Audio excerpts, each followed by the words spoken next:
Hi, and welcome to A Drummer's Guide to, the podcast all about the things that it takes to be a professional musician aside from actually playing your instrument. My name is Emily Dolan Davis. I have been drumming since 1999, professionally since 2008, and helping others on their professional journey since 2018, and that's why we're here today. So, I would like to talk about something that is really horrible. I hate this subject so much, as in, I don't hate the subject, I hate the concept, the act, and it's been on my docket, as it were, for a while, and I don't know, today I guess is the day, and it is the idea of letting people down. I hate this so much because, unfortunately, it is the reality of an aspect of our career and life generally. I think it is just a part of life. Like, you will always be letting someone down at some point. Hopefully not too often.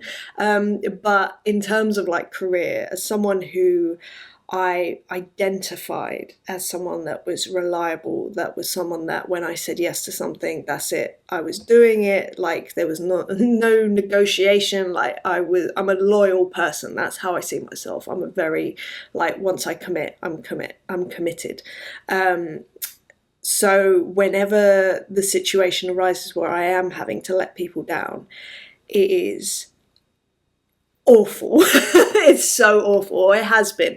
I kind of am trying to get better at it, but I thought it'd be worth doing an episode on it. And the reason for that is because I've had multiple people recently talking to me, like students talking to me about opportunities that have come in, and by saying yes to one opportunity, it means letting down someone else, which I just can't express how much I understand that feeling. I have lived that experience multiple times. It is just awful, but as I say, it kind of is necessary. So there was one student who was being offered a tour, but they were really upset that they were having to let down their students. They had a roster of students that would have to not have lessons for a couple of weeks or maybe even a month.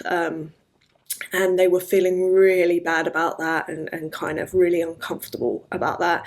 I had another student who was looking to just be more into working with originals artists, going on tour, and was in a function band who were gigging a lot, but it wasn't moving the needle in the direction that they wanted to in terms of their career. So they were feeling really, really bad about like letting them down, and they didn't want to they didn't want to upset the band. They didn't want to let them down, essentially. And let me tell you, I have been there too. I have been there multiple times, so I thought it'd be worth kind of just, I suppose, sharing my experience, my thoughts on the subject, because if you're really looking to do this professionally, you're going to end up letting people down. And for me, the main reason that, in inverted commas, I have let people down, what it is for me is I've ended up leaving bands. That's the major thing that I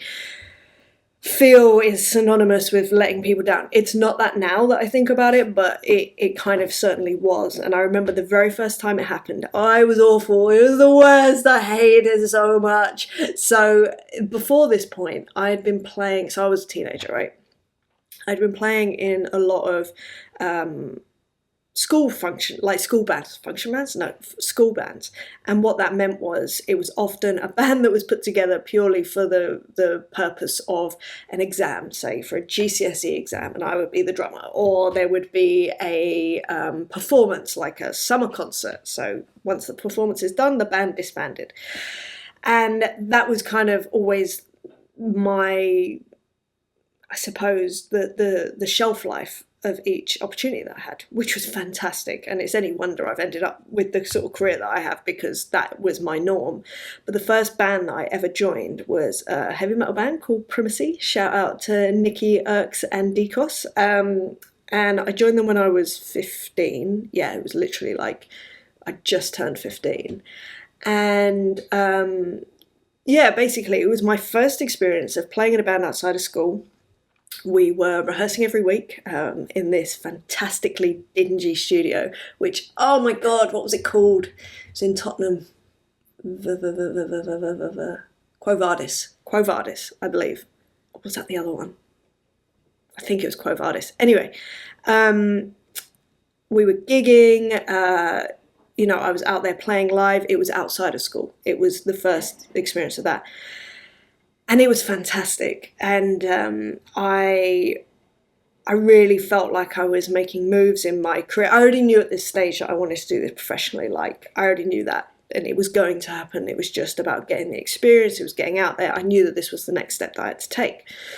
And basically, after about a year of playing with this band, and obviously I was still in school, so I was 16, I would have been sort of coming up to GCSEs, I guess. And I remember kind of feeling like, I think that this, for me personally, my experience with this band has run its course in terms of what I was gaining from it, in terms of experience and new opportunities and all of that. We were playing the same sorts of gigs. We were occasionally adding new songs into the set, but it was heavy metal. It wasn't necessarily the area that I wanted to go into.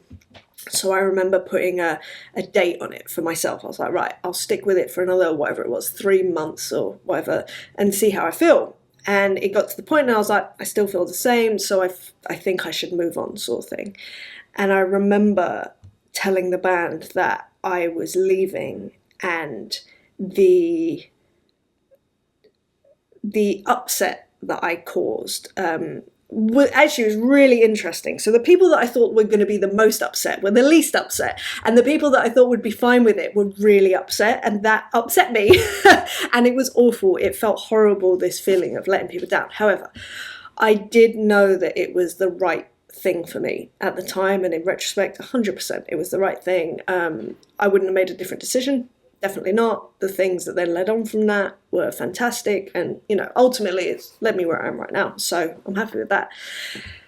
But I realised that there was always going to be this element of letting people down when it came to my career, because at the end of the day, and especially with bands, I will say, so forget about function bands, that's slightly different, but originals bands, unless everyone's on exactly the same page of where they want it to go, they can sort of like dedicate the same sort of time, like there is a synergy within the members in that way, it's very difficult to make that work. And I knew as a session player, I knew I wanted to be a session player. A band situation was never going to be my goal.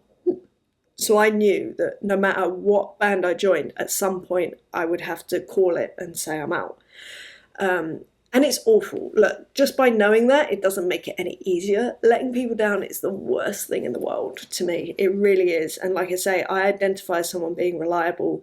And for that reason, it makes it even harder, I think. And I think that there's a lot of musicians that sort of feel the same way. But what I recognised and what I sort of told my students and people that speak to me about this is that, are you willing to give up your own goals, dreams, career for the sake of someone else's goals, dreams and career, especially if their work ethic is, let's say, different to yours. And whether that's because it has to be, because they have other commitments, they have other priorities, which is fine, there's no wrong or right when it comes to that, it's just different. Are you willing to sacrifice your own career for the possibility of something that may never happen? Is it worth it to you? And for me, in the multiple sort of bands that I've been in, it hasn't. And it's different, like I say, when it comes to session playing, because I believe that there is an expectation there of like, we're all hired guns, and there's freedom that comes with that, and it sort of goes with the territory. But when it comes to bands, it's very different. And I think that this is where people struggle, because, like I say, I'm just thinking about one particular student that I have, and they were talking about, like I say, it's a function band, and it was specifically this dude's function band. It was his band, and he sort of got people in. And any time my student would, say, post about something that he was doing to forward his session musician career, if he were doing other gigs, this band leader would berate him, sometimes publicly online. And I was like, what? Like, that's not okay. Like, and you're prioritizing his stuff because you don't want him to, you know, whether it's dislike you, whether it's, put him in an awkward position, whatever the reason, you're prioritizing him over your own career, as it were. And what I will say, this student did have the bravery to kind of like actually go, do you know what, this isn't for me anymore. And his career has been skyrocketing ever since. It's amazing. I think there is something about the mental state of kind of betting on yourself, and just it really puts a fire up your butt, because it's just like, well, I'm doubling down on me, so I better make this work. So there is something really empowering about that. But what I will say is it doesn't make it any easier in terms of like, letting people down, feeling uncomfortable. And I think I wanted to kind of talk very briefly on that feeling of discomfort, because it is uncomfortable.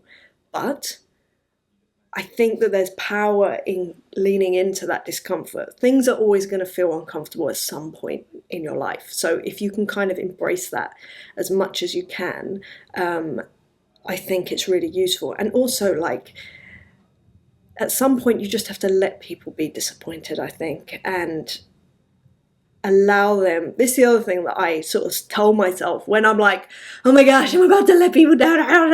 I have to remind myself that the person that I'm letting down, or the people that I'm letting down, are grown adult humans. They have autonomy. They can, they are not children. They are not unable to, yes, it might be awkward for them to have to find another drummer, for instance, in my case, but they'll do it because they are grown adults, and they have dealt with many more difficult things than a drummer leaving a band. And yes, it might be awkward for a minute, but they'll get over it, and so will you. And I think that if anything, someone's reaction to, because like I say, it's one thing to let people down just because of some superfluous rubbish kind of excuse, reason, whatever.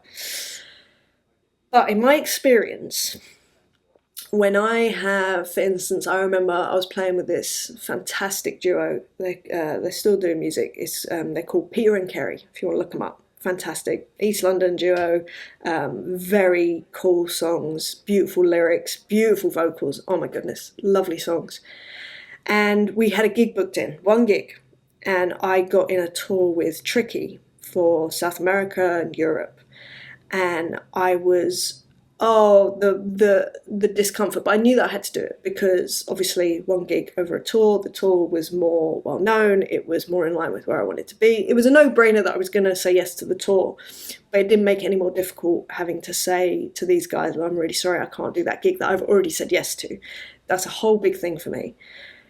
And when I told them, because I feel like I'm a mind reader and I can tell the future, I thought that they would be like, can't believe you, this is ridiculous, you're a terrible person, rah rah rah. Their response was, oh my god, I'm so excited for you, don't worry about that, that's amazing. And they were so happy for me, and I just will never forget that reaction. And I came back and worked with them after the fact and all of this sort of stuff. But that reaction, it showed me that people that are your people, if you like, they will be happy for you. Yeah, they might be a little bit like, they can be a little bit annoyed or a little bit upset or a little bit like, oh, that sucks, but I'm so happy for you. There can be both can exist. And if people react purely with negativity, it tells you more about them than it does about you, but also like, maybe they're not your people, and maybe that's okay. And also, third thing, it might be just the initial shock, and with time they might come around. Like, things are not absolute. That's my experience, because that band, the initial band, the one person that reacted terribly and was really upset, he came around. Like, I love that band. He's fantastic, and I don't get to see him very often, but when I do, there's nothing but love there, like 100%.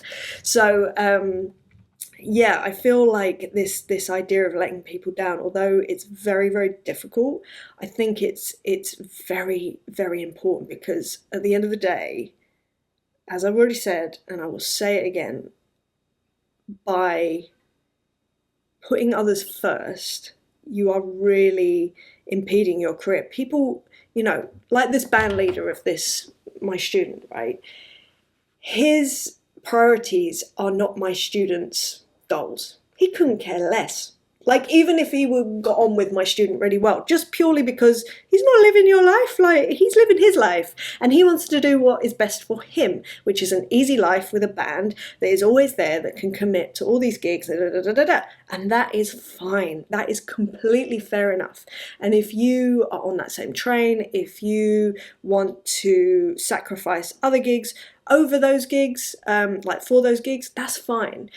But if things are not working in your favour in terms of the career that you're trying to carve out for yourself, you have to look at it and just, like I said, I put a timeline on it. I just go, right, I'm noticing these feelings. Let me put a date on it and see how I feel. If I feel the same, I know I need to move. If things feel better, okay, we'll see. If things feel worse, I'm out. Like, I need to be out. And obviously you can do it in a very respectful way with a lot of leeway. If you have gigs booked in, I will do the gigs up until X, which is what my student did. Kudos to him.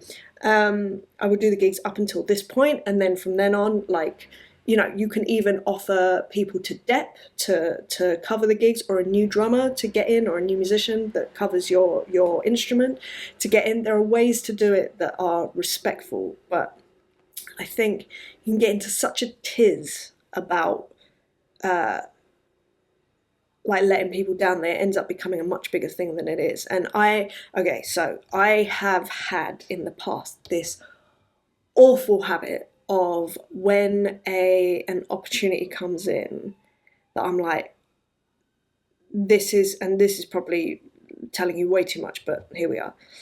When I think, right, this as an opportunity on paper is a really great opportunity, but there's something in my gut saying, I'm not sure that this is right. And sometimes I have to look at what that feeling is and rationalize it. I'm not sure if that's the right thing to do, or I have done in the past, I should say.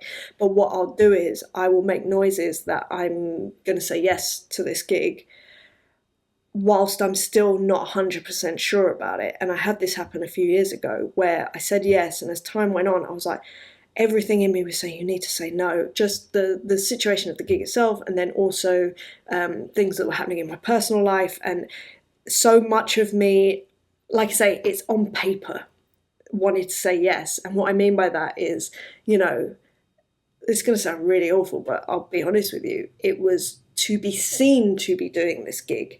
That was the pull. It was the what's the word I'm looking for? Not the gravitas of the gig, but the visibility, I suppose, that I would get from doing this gig. And as I say, it was kind of, the yes was coming from how other people would perceive me, which, as I sit here now, not a fan right now. Rather than what my gut was saying is, and if I actually wanted to do it, which I didn't. And I knew that on a gut level from the first moment, like, I knew it. And yet I sort of was making noises to yes. And what happened was I ended up having this huge, like, surge of guilt and stress and anxiety. Oh my gosh, I'm going to let people down. And it wasn't just one person, it was multiple people, and people that I've known for a long time. And it was like all this stuff, like compounding, until I just got to the point where I was like, I just need to say no. And I said no, thinking that the whole world would blow up. I thought that we were far down the line with getting it all together. And I was like, but I felt like I had no choice, that I had to just say, I'm really sorry, but no. And I did the usual thing of, like, if you'd like me to recommend some people, trying to make it as easy as possible. But they came back and went, all right, no worries. And it just wasn't a thing, because it was like, oh, so I've just built myself up for this, everything's on me, and if I let them down, then their whole world's going to implode and they're going to hate me, and all this rhetoric, all this storytelling that I'm telling myself. And they came back and they just like, okay, yeah, no worries. We'll let you know when there's more stuff that comes in and see if you're around for it then. And I was like, oh. And they got in touch recently for some more stuff, which I've, again, can't do. But anyway, it's just so interesting. And I put this purely on myself. I put this on no other people that feel this thing of letting people down. I'm going to speak about me. I clearly think that I'm a lot more important in these situations than I actually am. Let's just say that. I'm not that important. And that is a very freeing thing for me. Look, there are certain situations, there are certain gigs that I know that people would enjoy playing with me, would prefer me to play on the gig. A handful, a small handful. But equally, if I weren't able to do those gigs, they would be like, absolutely fine, that's no worries. It's a shame, we really would have liked you to have done it, but it's no problem. Like, it is what it is. And as I say, if people do react in such an adverse way, that's telling you something else. That's not to do with you. And as I say as well, I think that there is this thing of, for me, and I'm talking about me only, maybe you can relate, but I'm talking about me. For some reason, I see, when I feel this weight of letting people down, I catch myself and I just think, okay, you do know that these aren't children, that these are adults that are in this industry, have been in this industry for a very long time. I think they'll be okay if one drummer says, oh, sorry, I can't do that, even if you have made noises that you thought you could initially. They will deal with it. It might be slightly uncomfortable. Let them feel uncomfortable. They are grown adults. In the same way, let yourself feel uncomfortable. It's fine. Discomfort is not a bad thing. It is always going to happen. And also, I think a problem that I had is that I very much linked letting people down with being a bad person. And I think trying to separate those two things is very useful, because if you link those two things, you're just going to end up tying yourself in knots, I believe. I have done that. I used to believe that by being unreliable, it made me a bad person. No. We're all going to let people down. You should be letting people down. You should be saying no to things, because otherwise you're not taking charge and taking responsibility for your own career. And like I say, are you willing to sacrifice your career for someone else's goals? Are you willing to sacrifice your goals for someone else's? I know I'm not. I'm living my life. I'm the one that is going to be stuck with myself 24/7 for the rest of my life. There may be a few people around me a lot of the time, which is lovely, but at the end of the day, you are the one that you have to live with. So you need to make, and I never say need, I don't like need or should, I don't, but you need to make decisions for yourself and get used to the discomfort of other people and yourself that may come with that, knowing that it is the right decision for you. And it's hard. It is hard. It's so much easier to say yes to other people's careers and goals and stuff and just come along for the ride. That's fine, as long as it's in line with your goals as well. And as I mentioned, I think doubling down on yourself and what you really want, man alive, is it terrifying, but it's so empowering. It will put a fire in your belly, up your butt, and you will go, because you bet on yourself. And there's power in that. There's power in that, there's fear in that, there's motivation in that, there's inspiration in that, there is desperation in that, all the Asians. And yeah, I do believe that letting people down, unfortunately, is a big part of just creating the career that you want, that you work towards and hopefully that you deserve after doing all the work and continuing to do all the work. So if you feel like you're in that position now where you're like, oh my gosh, by saying yes to this, it means I'm letting down that, just think about, would you rather have the discomfort, the momentary discomfort of letting someone down, and you can do it in a way that is helpful as you can be. Is it worth the sacrifice of your career to not have that bit of discomfort? If that makes sense. I hope that makes sense. I hope the whole of this episode makes sense, because although I came at it with a bit of a plan, I feel like it's gone a little doolally, but maybe that's just me. I don't know. And I do often find that although I can be a bit all over the shop, often people listening, very similar. You sort of can follow my train of thought, I really hope. But if not, I apologise, but here we are. So yeah, if you feel like you're in that position of letting people down, then you're not alone. It's part of the job. Think of it like that. It's literally part of the job. And the more successful that you get, the more you will be asked to do things, the more you will let people down. It's just the way of the world. And I have let down people that are some of my favourite people in the world. But as I said to you, I've come to them and explained the situation, and they've come back with nothing but, of course you have to do that. Enjoy it. You deserve it. You work so hard. They come back with that love and appreciation and all of that. And they're like, yeah, well, look, it's not ideal, but I get it. Like, it's your job. At the end of the day, it's your job. And this is the last thing I will leave you with. The people that give you grief, if you do let them down, I would bet you money. I don't even need to speak to you. This can be one way. We can never have spoken. I bet you money that is not their full-time job. Am I right? I bet I'm right. Anyway, so I'm going to leave you on that note. If you've enjoyed this episode, please do feel free to like, share and subscribe. If you would like to support this podcast, you can on Patreon, patreon.com/Emily Drums. If you would like to suggest a subject for a future episode, you can go to emilydrums.com/AMA, as in ask me anything. And if you would like some one-on-one coaching with me so we can get you and your career where you and it wants to be, wow, then go to emilydrums.com. You can book in for a free discovery call, which is 30 minutes. We will chat. I will find out more about you and how I can help you, and we can go from there. Anyway, I hope you're having a lovely day wherever you are, whatever you're up to, and I look forward to seeing you next time for another subject. All right, speak soon. Bye.